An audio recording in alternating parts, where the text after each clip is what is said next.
ഇന്ന് രാവിലെ തന്നെ പൂരിയും കടലക്കറിയുമായിരുന്നേ. എൻ്റെ വീട്ടിൽ വല്ലപ്പോഴും കിട്ടുന്ന സാധനമാണ് പൂരി. അതുകൊണ്ട് തന്നെ ഇതെനിക്കിന്ന് സ്പെഷ്യലാണ് ഡിയേഴ്സ്. പൂരി ഉണ്ടാക്കുന്ന കാര്യം പറയുമ്പോഴേ മാതാശ്രീ പറയും എണ്ണയാണ്, അതാണ്, കൊളസ്ട്രോൾ വരും, അങ്ങനെയാണ് ഇങ്ങനെയാണ്.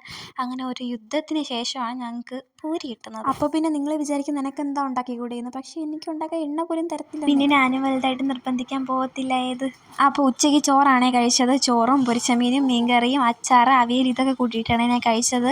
നല്ല മീൻകറിയായിരുന്നു. അപ്പോൾ നിങ്ങൾ വിചാരിക്കും ഞാൻ സ്വയം പൊക്കുന്നതാണെന്ന്. അല്ല, ശരി, നല്ല മീൻകറിയായിരുന്നു. ചില സമയത്ത് മീൻകറി ഒട്ടും കൊള്ളത്തില്ല. അത് ആക്ച്വലി ഞങ്ങൾക്ക് ഉണ്ടാക്കാൻ അറിയാനിട്ടല്ല, മീൻ ഫ്രഷ് അല്ലാത്തത് കൊണ്ടാണ്.